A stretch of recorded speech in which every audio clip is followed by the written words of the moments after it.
Are you ready to join me in transforming fear to freedom? That's the objective of the show. Are you ready to explore with me and my guests? Are you ready to get into the deep and play? This is where it's at, and that's what it's all about. No medical advice here. Use discernment and decide for yourself if the information is right for you. All views and opinions expressed on this show belong to the individual and are not necessarily shared with the producer of the show. Now let's get real and have some fun. Who are we going to explore with today? Come on with me and let's get into the deep. Hello and welcome back to Let's Get Real, chatting with Catherine.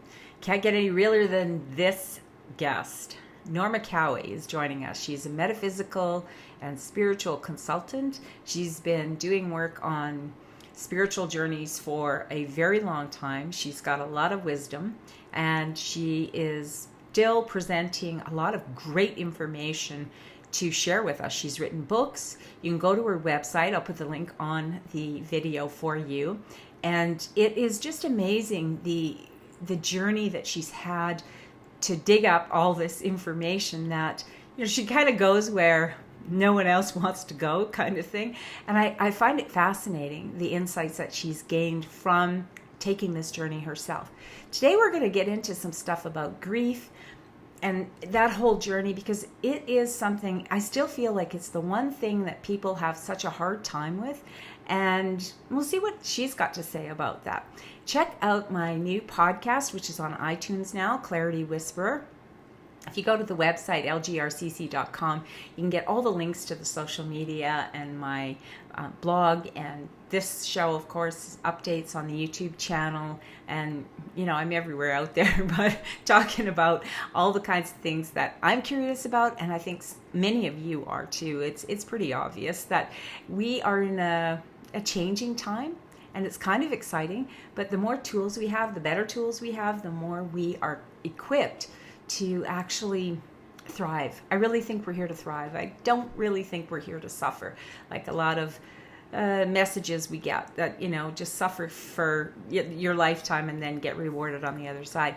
And I think we might touch on a bit of that today with Norma Cowie on Let's Get Real, chatting with Catherine. I'm Catherine Whalen-Costin, host and producer of the shows, and I love to hear your feedback.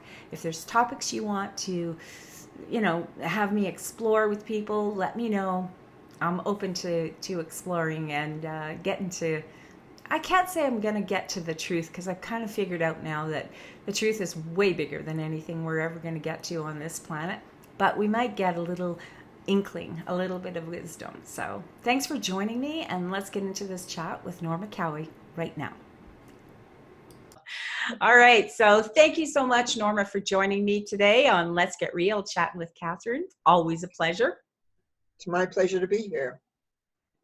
We are in interesting times, February 19th, 2020. And a lot of people are exploring or experiencing, I'll put it a different way, experiencing grief in a lot of ways. And that's really why I want to talk to you about it, because you explore from the metaphysical, from the spiritual, as a spiritual metaphysical minister, and your life journeys and all the ways that you have been examining this whole thing about grief in a way for a long time. In maybe not in such a personal way, but in a philosophical or a practical, through your teachings and your understandings and your explorings. I'm sure you've come up against grief more than once. In my original, actually really looking at grief, I was doing a past life regression at a festival that I was speaking at. So I was doing one workshop of many people doing workshops, but it was on past lives, and the room, there just seemed to be a lot of grief in the room. And so I asked, how many people here are experiencing grief right now? Mm-hmm. And the majority of the room put their hands up. So 6 months later, when another festival run by the same people, I put my name in to do a lecture or a talk, I should say, on grief.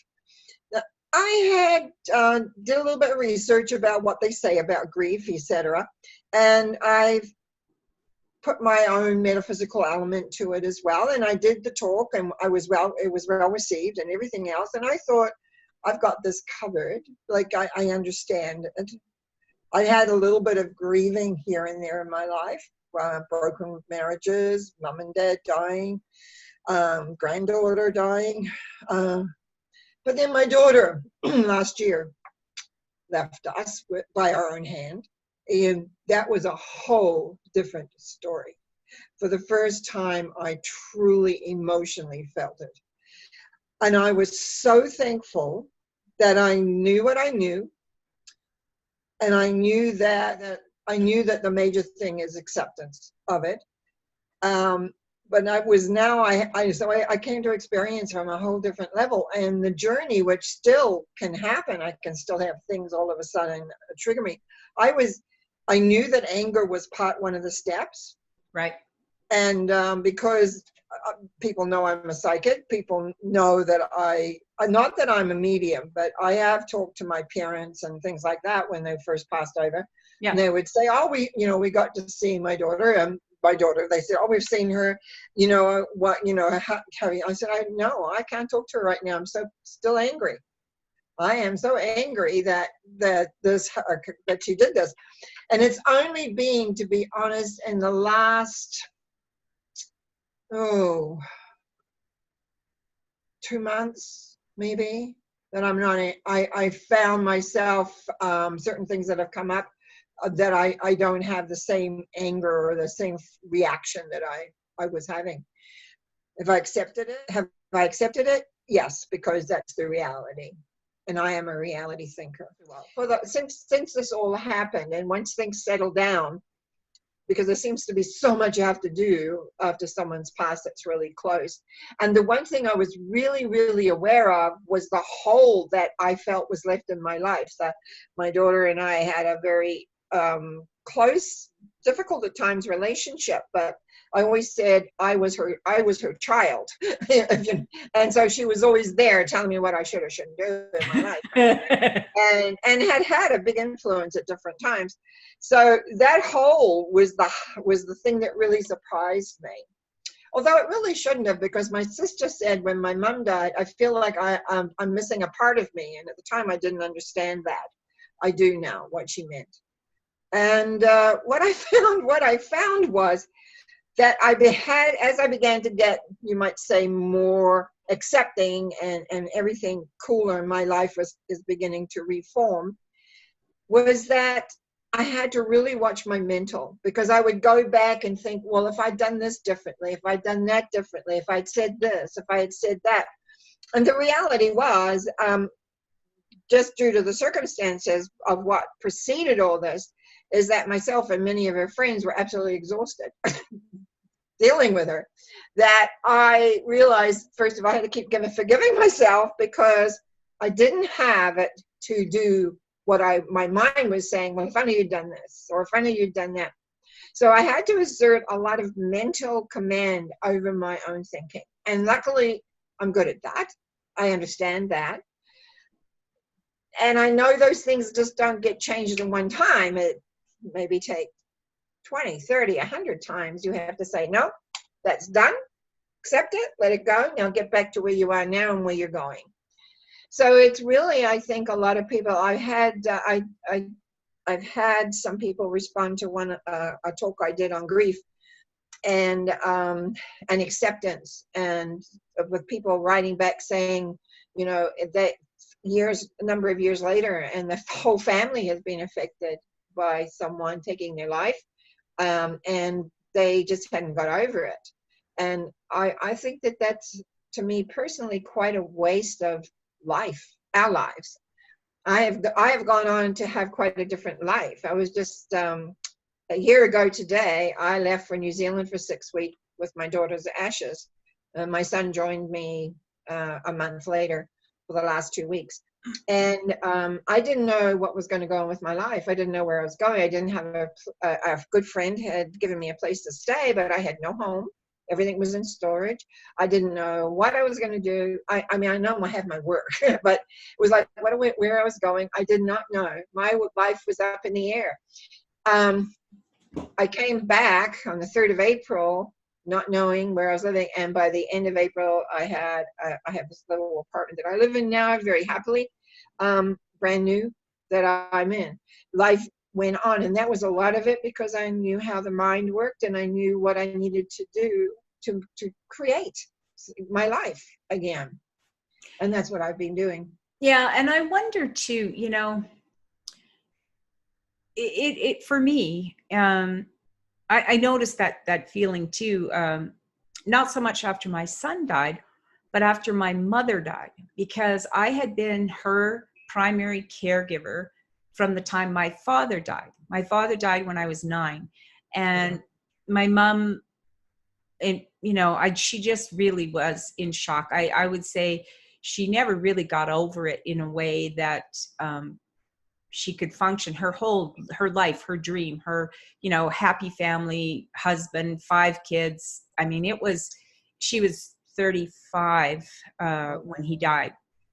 So having all those children, and we were living in an RCMP detachment, so we didn't have our own home. We weren't in a town that we had chosen. We were sent there by the RCMP. And when the head of the detachment lives in that house, which my dad was, when he's no longer working, then somebody else has to move in there, and you got to move. And so it was so much trauma for her that and they ended up medicating her to deal with it. And they medicated my oldest brother, and he was hysterical. He was 13. And so we were like from 13 down to 7 children, you know, ages. And so I know that I saw that and knew, shut her down. You don't want to be medicated. I don't know how I would know I didn't want to be medicated, but I knew I had to contain that. And so I think my sense is I jumped out of my body at that point. It was just too much. But I ended up taking care of my mother. And it was weird because about 6 months later, well, we did move. And then in the fall of this happened in January. In the fall of that year, she ended up having to have a hysterectomy. She had tumors and the like. Anyway, she had the surgery, and then she came home, and she's screaming in the morning, my name. There's 5 of us in the house, 5 kids, and she's calling me. And I go running into the bedroom, and the bed is covered in blood. She's hemorrhaged, and she's screaming at me to call the neighbor.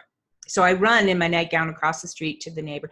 And I feel like that, from that running, that adrenaline rush, and seeing the ambulance come, taking my mother out, it was another kind of a loss. It was another kind of a grief, because then I could feel 2 things: the power it felt like I had, because I saved her life, and I was traumatized by seeing that I almost lost her. And if we lost her, we lost my dad, then all us kids we have no home. You know, it was so real to me in the sense of survival. So I continued, I feel like, from that trauma to always need to take care of her. And I did. I was a constant caregiver. And then she married a man who had bipolar, and he also needed constant care. And it was a very violent and traumatic. Anyway, that's a whole other story. But my point is, so I lived that way, you know, got married, had my own kids, had full-time jobs, but still was constantly the one who was always on call for my mom. And she had many emergencies, surgeries, and so forth, a lot of drama and trauma. And I was always there having to rescue her. So when she died, even though I was there at the bedside when she died with my sister, both of us, and it was very peaceful. And that part of it, I was really happy for her, that she was finally free out of that very painful body that she had been living in, and all the medications. But then, and I thought, well, and I grieved, I cried, I was okay with it. I was, you know, but then I found myself totally and completely lost. because I've been running on adrenaline since I was 9 years old, running from emergency to emergency. So I didn't have any, even though I'd done so much healing work and knew, I wasn't grieving as much that she left, but I was grieving for all kinds of things that I didn't know I was grieving, like the loss of my own life that I'd given up to care for her and keep my belief that my survival depended on keeping her alive. And when I finally was able to let her go, I noticed that I didn't have meaning anymore in my life. I didn't know what I was supposed, everything I did up till then was based on where I was needed. I'm needed here. I can be a hero here. I can save the day here. I got through that. And then everything that was my life, I fit in between her emergencies. So I really get that void thing. And it took me a while. As a matter of fact, it's been 2.5 years. I'm still finding my way back. That's in part why the shows, I had to take a hiatus. It wasn't after my son died. I continued with them then. But it was after that, because this void opened up, and then I was all over the place. I wanted to do this and I wanted to do that, and phone wasn't ringing in the middle of the night. There was no drama anymore. And I just I didn't know how to live in the peace that I'd been seeking. I didn't know how to live there. I sure understand. If I can make a couple of comments. Yes. First of all, of my curiosity, what number child are you on the list of your 5? Well, I'm in the middle for the 5, but we had an older brother. The first baby died, but he was 2 days old when he died. So okay. I'm kind of in, I'm 4th, but I'm in the middle of the 5, but I'm the oldest girl. Okay, that's it. Okay, yeah. But anyway, when you talked about them drugging your mom and drugging the son, this is one thing I feel that in our society, people run to numb themselves when they really need to grieve. I don't care if you yell, scream, bang the bed, do what you got to do. You've got to grieve that at some time or other, and it will come out eventually. I mean, I remember driving down the road howling, and it's like, and just to express that loss, when it's like knowing that there was a time. Yeah, there's a time and place, but I'm not for drugging people if possible. If they're going to do harm to themselves, yes, but to allow that feeling. And I saw that years and years ago, actually, before I was even too aware of things, where someone got drugged, and I thought to myself, you're not allowing them their experience. That was my thought. I didn't know that much. Exactly. And it's not that, I don't think my mother said, give me something, or she, my oldest brother. I mean, he was hysterical. A young boy at that age. And then, the rest of us, I think we kind of watched that and went, yeah, I don't think I want to do that, because and even the medication, it was something in a bottle. I just don't remember what it was exactly, but, he didn't want to take it, and that made it even worse because they had to force it on him. And so we're watching that total, here's a young man who's hysterical, of course, his hero, he idolized his father. And not that the other boys didn't, but I think because he was so expressive, everybody else had to kind of go, yeah, we don't want to go there. And so all the attention went to my mom and my oldest brother, which is kind of interesting because my oldest brother drowned when he was 23 then. So it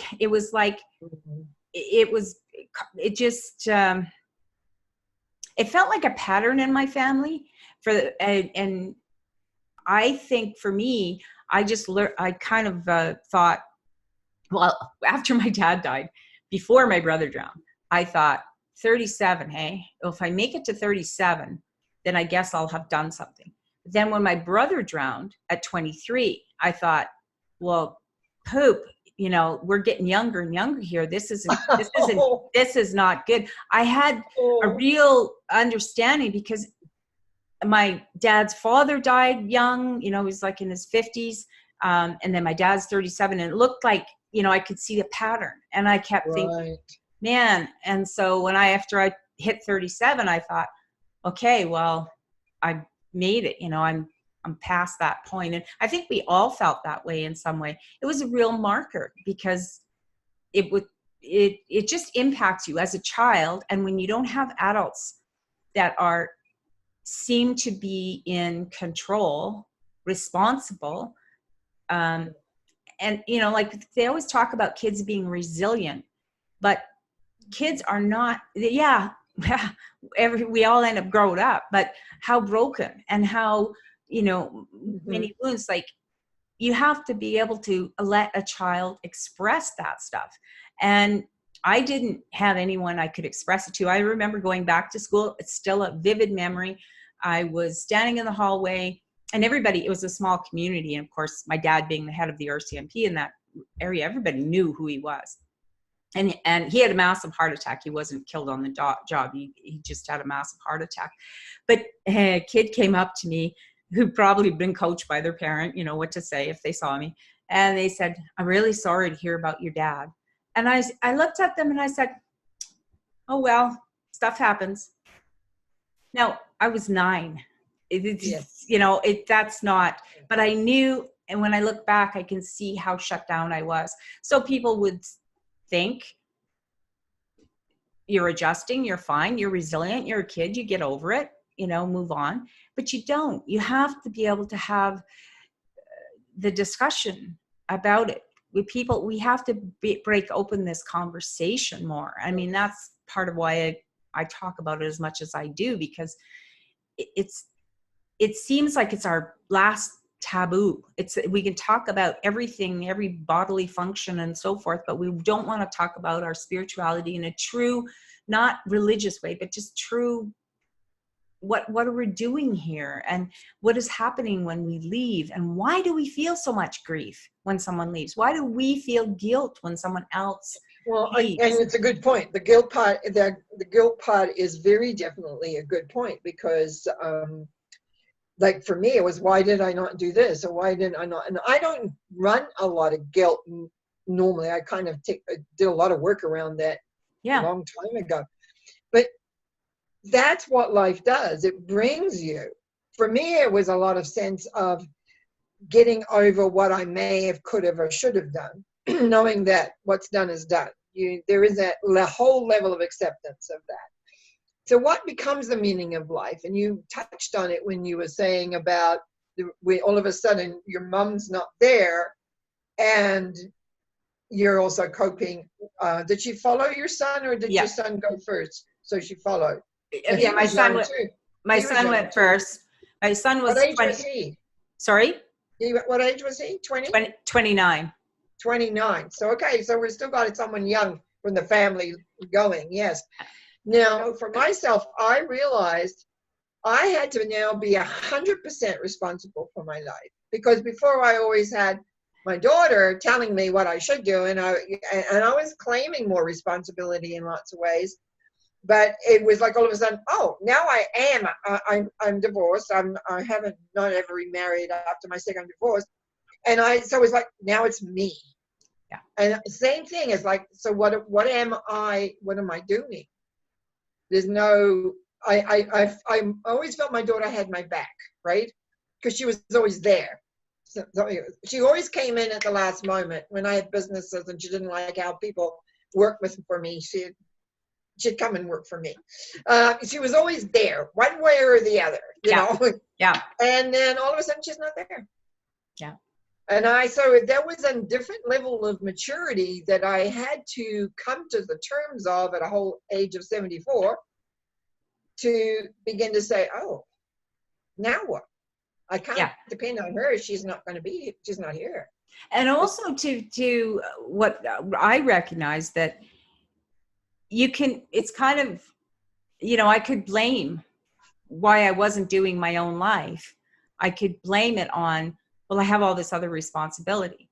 I was in this role since I was 9 years old. I didn't really know that at a higher level, perhaps chosen it. It felt like I was groomed for it. It felt like that was the only role in town, like that is, you have to take care. And so the idea of taking care of myself didn't occur to me because my mom wasn't really capable of mothering me. I was mothering her all the time. Yeah. And even though she was my mother and I loved her as a mother, but the role that we played, I was much more her mother and reassuring her and, but when that was gone, then you're right. Then all of a sudden, my role's gone and I have to live my own life for me. And I remember doing that in the meditation, claiming my life. I'm claiming it. It's mine and it's mine to express. And so I went in all different directions, really expressing my creativity like I never had before. And in part because whenever I would sort of dabble in being creative or doing something, my mom would often take credit, or she would find a way to make it about her. So she'd, you can make money from that. You could sell that. You could do this with it. She'd sort of direct, oh, I see a light bulb here. You could do this. And so I'd kind of stopped doing it because it wasn't fun anymore, having someone else decide the direction of whatever it was I was doing.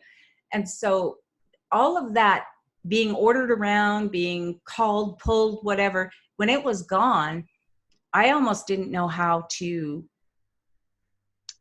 make a decision about something as simple as, do I want to do the dishes? Do I want to get dressed?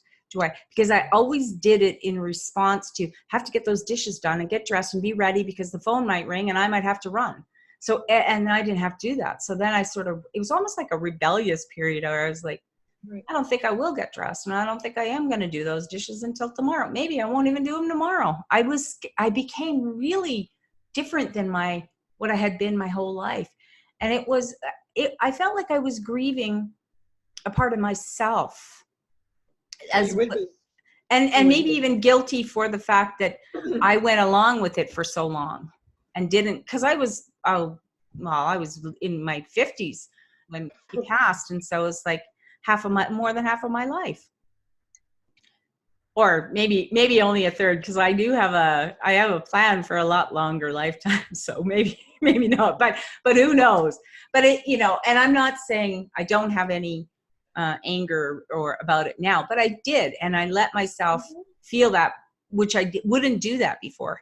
I'd be angry because she was demanding, very demanding, and because it was medical things, it was crisis stuff, and all the nurses and doctors always wanted me in there, so it was like I needed to be there, so it was hard to be angry and say I want my own space. And I did do that a couple of times. I tried to do that with her, and it was very hard for her to let me have my own life, and for me to claim it. So I actually had to do it, even though she wasn't here anymore. I had to do that. But, I'm coming back to the thing you were saying about being angry when someone dies. I just wonder what makes us think, especially an adult, and like, unless we actually physically did do something, kill them by our own hand, why do we think we had that right to interfere with their decision, or if it was suicide, or if it was really that. I'm sorry for interrupting. Yes, it's not really. That's what I wanted to hold on to the thought. What I found in life is that whenever we get really sad, which is with the feeling of grief, or really mad, it's the flip side of the same coin. It's because we absolutely feel helpless about the situation. So, and I know that it's a model I teach that's got several levels to it. And what people I find in life generally, when they get angry or when they get really sad and depressed, they don't go for the helplessness. They don't go for the feeling of feeling helpless, because there's a situation, whatever that situation is, and then for us it is through death, we can't change that. It's helpless. And that's why acceptance is such a big part of it. And so if we don't accept we're not going to get to the place of even changing anything. We're going to get locked into what I call that either or, anger or that sadness. It's either one way or the other. But when you start to look at the helplessness over the situation, that's when you have to begin to get some mental command on not hanging out there of the what ifs and maybes and perhapses. Yeah. But then you get into that, well, okay, if I accept this has happened, now what am I going to do with my life? And that's what I think I hear that you went through. Yeah. Is that you began to reevaluate who you were. I didn't have definitely the same degree because I'd been independent for a long, long time. Mm-hmm. But it's funny you say you started at 9. I know my daughter made a decision at 8 years old that I didn't know what I was doing.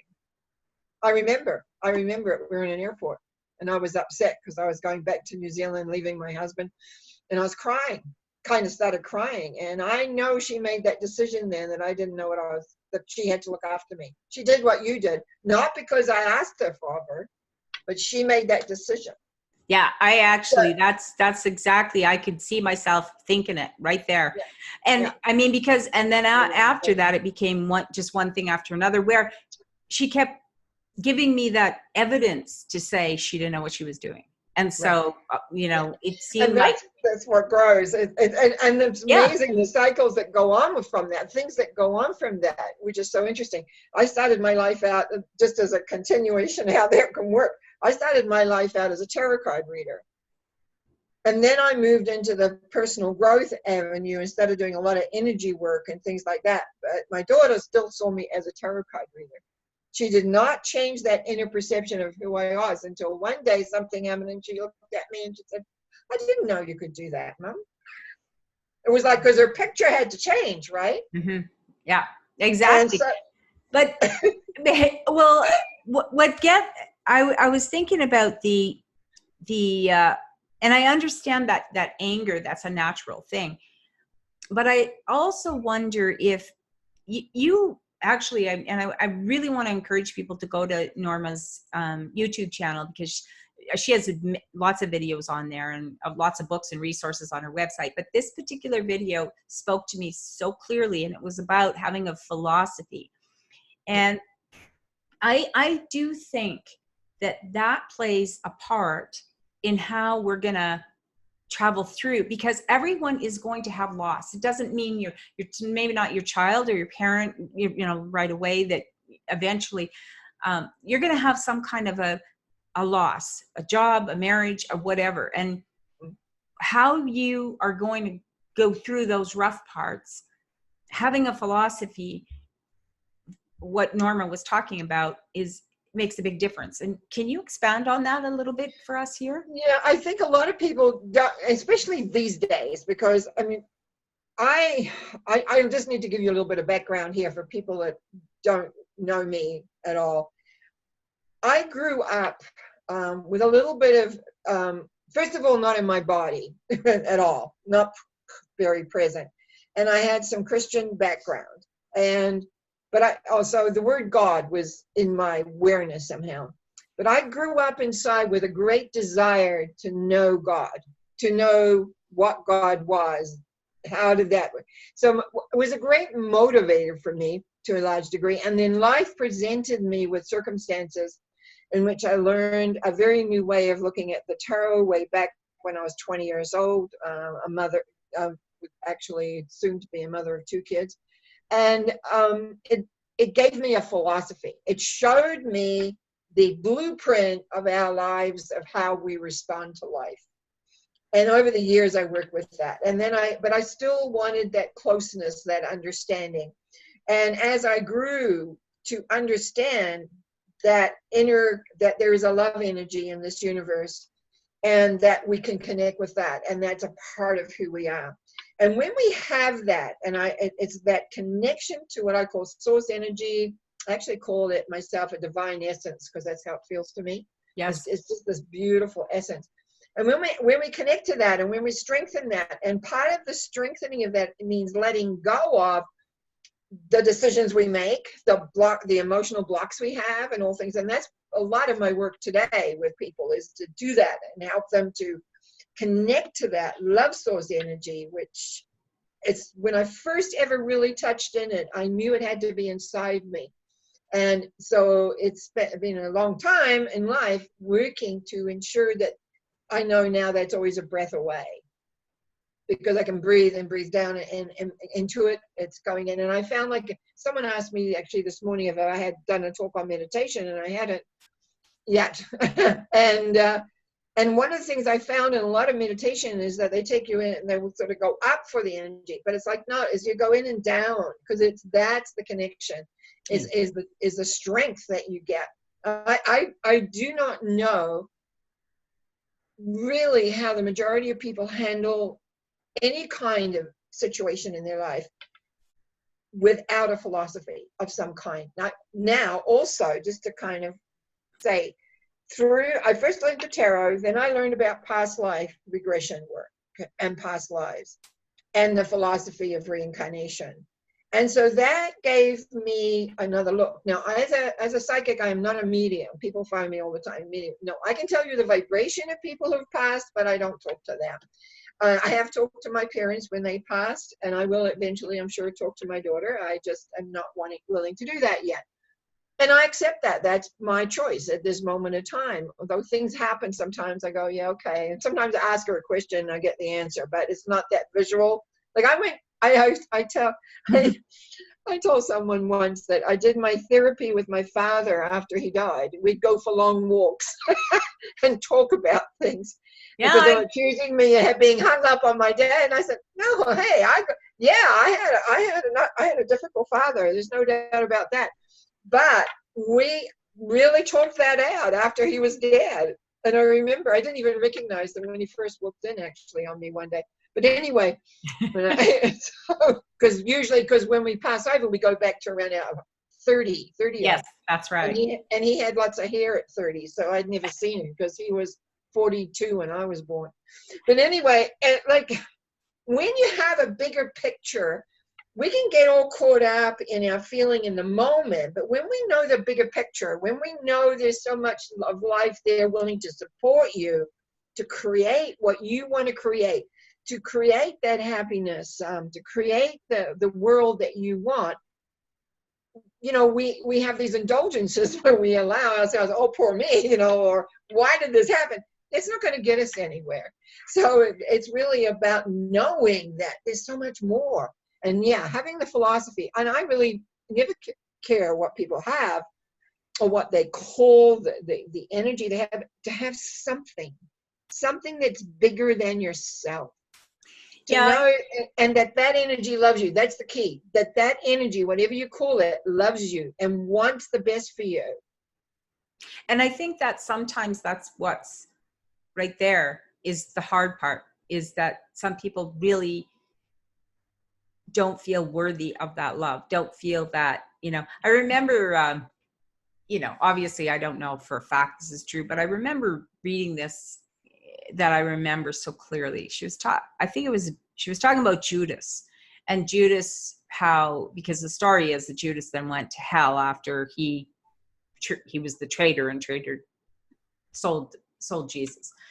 And what I always got, because I don't even know if I read this or if it was something came to me in meditation, but because way back I was raised Catholic, and I used to have a lot of my meditation was with Mother Mary and Jesus and that, and I mean still are, but not in the same way.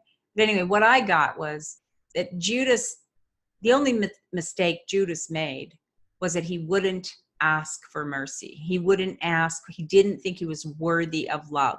That he actually, it wasn't what he did. That was all part of the grand plan, whatever. It wasn't any of that. It was the what he missed the boat on was, and what created his own kind of hell, was the idea that he punished himself. He put himself in that hell because he wouldn't reach out for that love that was being offered. And that's what always got me. I thought, if that's our story, mythical or biblical or however you want to believe it, why do we think we are so, created by some energy, and we won't turn to that energy and ask for forgiveness, or if we have done something we believe is wrong? that we I don't want to say that people want to suffer, because I don't see that, but I do see that some people think they don't have a right to be happy, especially if their child died or they're someone they love, that they feel this guilt, that they feel like that person's dead. Now I have no right to live. And I hear that not in their words, but in the other parts of what they're saying. Like, they're not actually saying I don't have a right to live. They're saying I can never be happy. Like, they're making it an affirmation. I can never be happy because this happened to me. And I just wonder if you have some insight into why people are doing that to themselves. Well, guilt, primarily, for whatever reason. In fact, it's a thought that I know several people who have lost a child, primarily, and they're miserable for a long, long time. What I came to the conclusion is that they feel guilty when they are happy. Yeah. Is that person is no longer here, so I shouldn't be happy because they're not here. And it's such a waste to me, actually. I'm not saying we don't have our grieving time. We have to acknowledge that. And I think there's as big a danger if we don't do any of that. But it's like a lot of what you were saying earlier, my mind was going click, click, click, click, and then I forgot to make notes, so I remembered to go back. But that what you just said in the end is like, I know what I wanted to talk about, if it's all right. I'm going to sort of jump. I'm trying to remember what you said because I needed to have made a note on it to trigger my memory of it. And it's about knowing this planet, what this planet is about. This planet, according to me, anyway, this is me, is that this is an emotional planet. So we're here to learn about feelings. And because people come to this place not knowing what feelings are, number one. So when you say now you need to come in and feel this lovingness of this planet, they don't know what to do with it at all. Many times I know that's part of my work that I do now. It's almost my commitment to the world, is to have people begin to feel and experience love. And they have it, and they may only have it for a little while, and then it drifts away because the other elements of themselves that are not integrated in an effective way begin to take place. Right. So they kind of go back to what they know. And the knowingness, whether it's anger, whether it's sadness, whether it's all those others. But you also touched on a point that I feel really strong about as I've gotten older, and that is the power of forgiveness. But I also find, and mostly when I was looking at that whole, what people were saying about forgiveness, was that they were talking about forgiving others. And I do not believe that that is the way to go. I believe we can only forgive ourselves for our part of whatever. And even when it feels like, well, this happened to me when I was really little, like it did to me. Hey, my soul was there. My soul is not little. That my soul was there. So there's a part of recognizing the soul, and there's so many soul scars, I call them. Like there's soul scars that we've carried from lifetime to lifetime to lifetime to lifetime. Yeah. And I just do a lot of this work where we're looking at vows and oaths and the Akashic records, where people have created belief systems that affect them today, millennia, it seems ago. And yeah. It's like realizing that, to me, when you begin to look at the soul, to recognize each one of us is an individual. We have an individual soul, and even though we may have broken away and have what we call like groups, because I've seen that happen too, and that person never feels quite complete because there's another part of her living somewhere else. And all time is a very interesting thing, but you can begin to connect to this love force that this planet offers us, because that's how we create, is by bringing forth that energy. And so there's a lot of mix up between spirituality, reality, and how we pull those two together to make it work in an effective way. Because a lot of people who seem to create what they want, they say, well, they're not spiritual.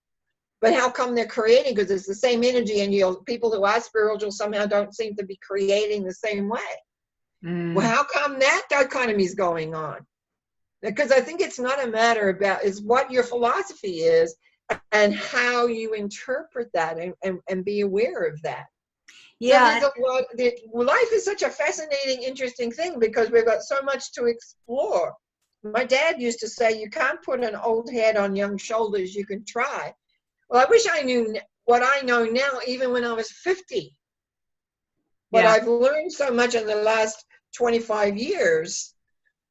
If I'd known that when I was 50, how different maybe my life would be today in some ways. Not in so much my inner life, no, but in other ways.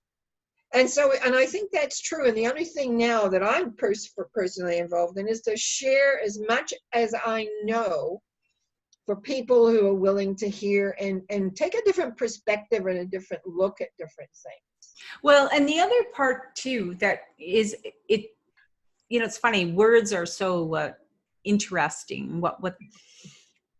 And I find a philosophy often really does tie into, what do we think things mean?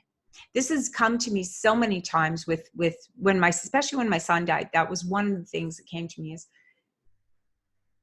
what do we think an event like that, like a death of a child or a loss of a marriage or a job, what does it mean? Like, we are interpreting an event happened, and then we put this whole spin on it. It meant I was a bad mother. It meant I didn't deserve this. It meant I didn't deserve that marriage, or the world is cruel, or I'm meant to suffer, depending, especially if we have a philosophy that's really interwoven with a religious belief that says I'm going to get rewarded when I die, not here.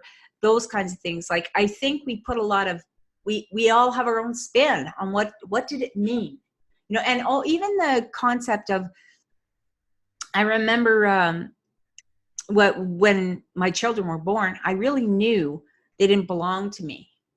And that's another place where I find a lot of people claim ownership of people, of a child, or they're meant to live this life. It's not the child. My son had dreams. I know he wanted to get married and have children, and he didn't have those things.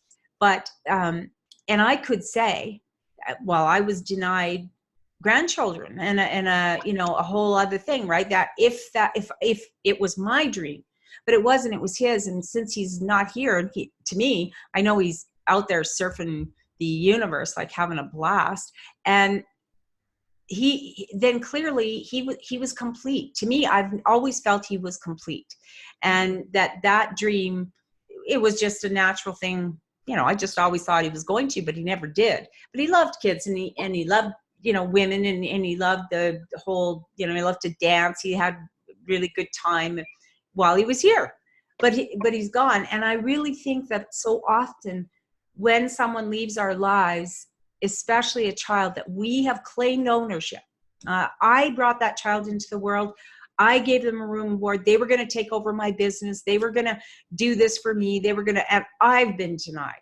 Like, I've heard people say, I met them and I knew their child had passed years before. And they said to me, because they know, of course, my son had passed. So they, it's sort of a club that I've never joined and I don't want to be part of. But, oh, how are you? And I'd say, how are you? And, well, it's the anniversary of such and such, or my son's friends are getting married. And I always think, what it would have been like, who he'd have married, what this, and I think, what a waste of time.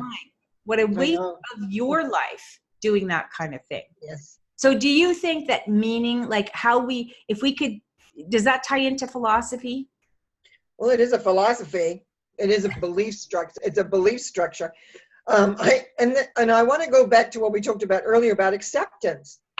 If people accept what is, and it's 100% value of what it is, this person is no longer with us. The marriage is now gone, whatever it is, acceptance is the key. But it's 100% acceptance. See, people accept up to even 99%, but I'll say 98%. 98% they will accept. 2% they will not. Therefore, they have not accepted. Acceptance is not a percentage value. It's not I accept 50%. No, that doesn't work. I'm sorry.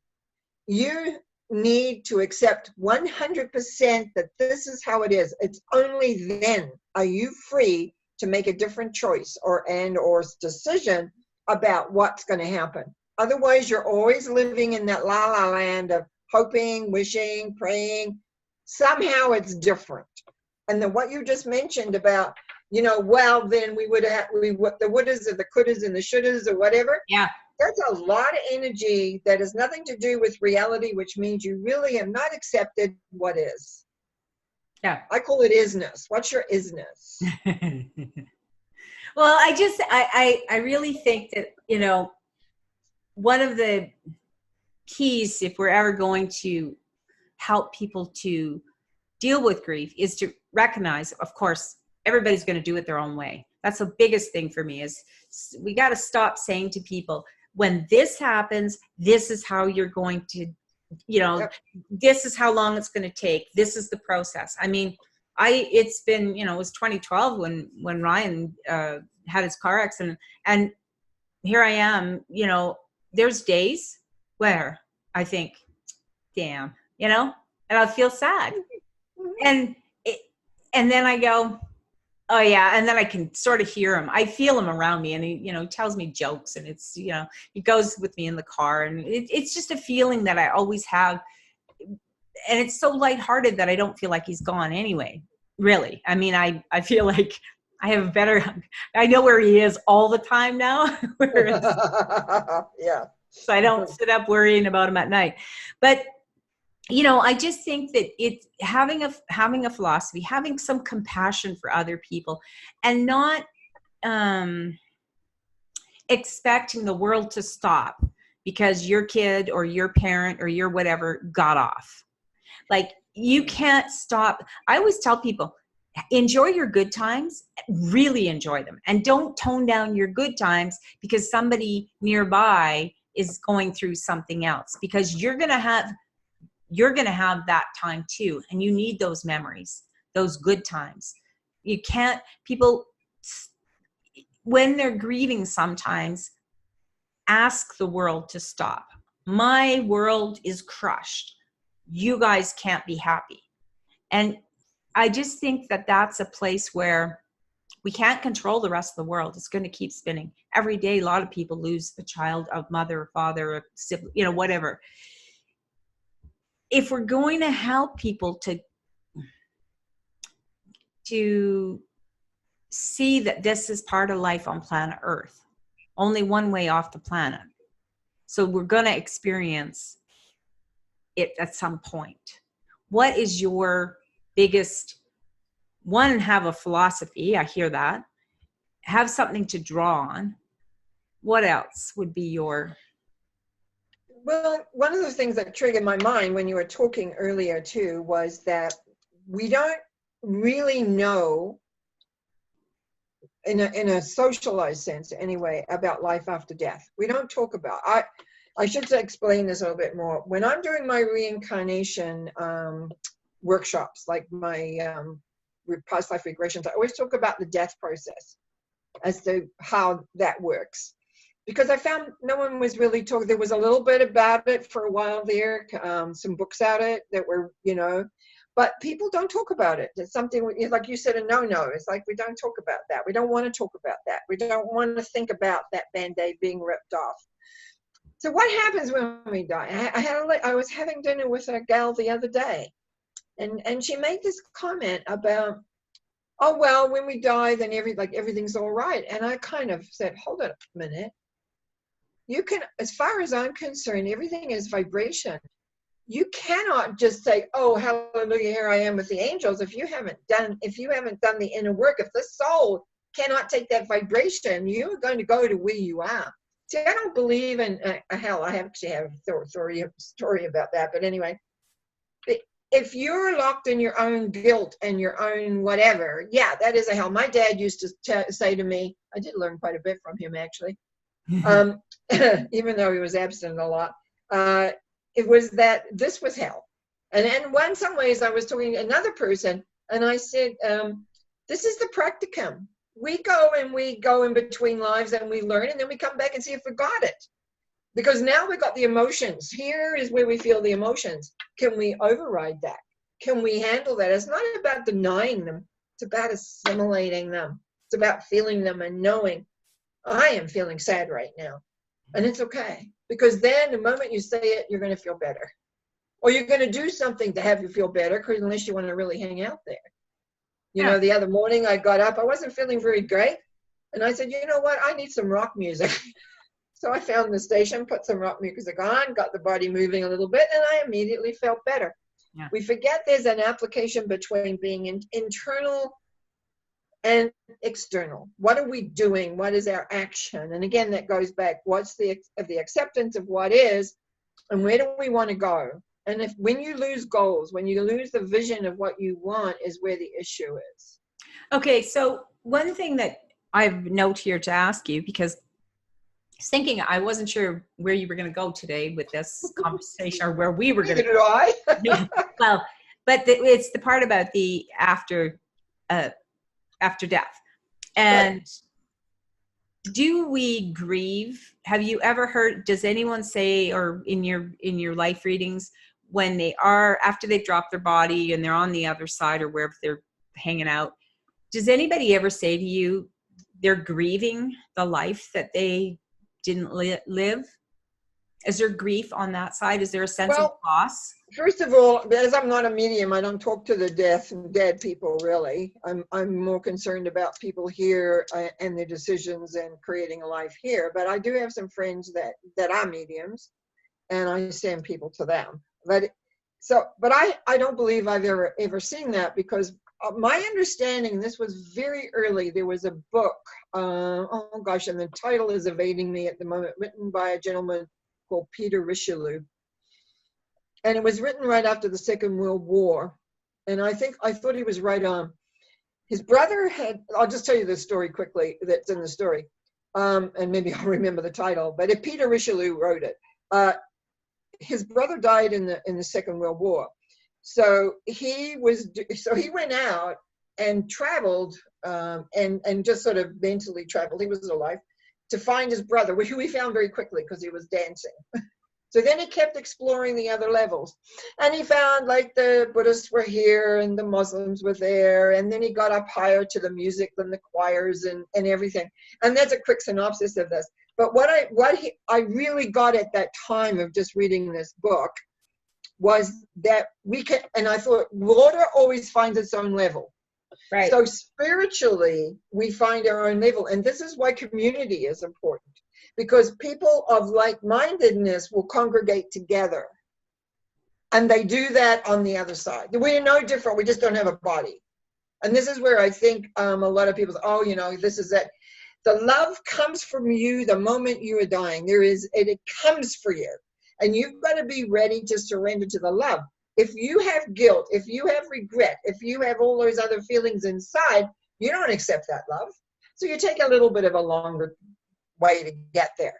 But there are helpers always on the way. So it's really, we're spending our lives here to learn how to forgive ourselves, to be able to embrace that love. I call it initiation at death. But we have that moment when we can let go of everything and surrender to the lovingness that will take us to where we need to be. Yeah, and what you're saying to me, though, really confirms my other belief that I've had for some time, and that's that there is no death. So we call it death. It's a word we use. We use it for all kinds of things. I mean, we have dead batteries. We talk about that. Like we use the word so loosely.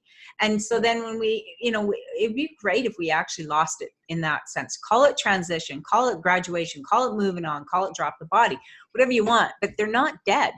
Because if you couldn't possibly be seeing, even though you're not a medium, you're seeing all these past lives, future lives, whatever, alternate lives, all that's going on. So nobody is staying still, sitting around eating bread and honey. I mean, when my mom passed over and I talked to her, she's told me, she said, I had a choice. I could go and play or I could go to school to learn. And she said, I've chosen to go to school. When my dad passed approximately a year later, a little bit longer, he played, because he was a bit of the old school, and he played for a good year or so, and absolutely lightened up. And as I said, we had conversations.